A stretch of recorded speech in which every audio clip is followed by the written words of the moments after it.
يا أيها الذين آمنوا أوفوا بالعقود.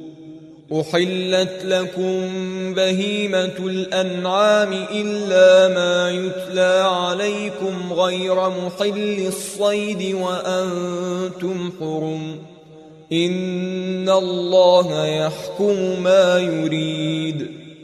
يا أيها الذين آمنوا لا تحلوا شعائر الله ولا الشهر الحرام ولا الهدي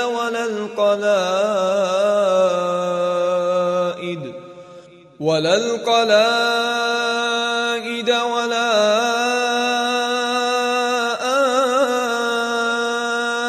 آمين البيت الحرام يبتغون فضلا من ربهم ورضوانا، وإذا حللتم فاصطادوا، ولا يجرمنكم شنآن قوم أن صدوكم عن المسجد الحرام أن تعتدوا، وتعاونوا على البر والتقوى ولا تعاونوا على الإثم والعدوان، واتقوا الله إن الله شديد العقاب.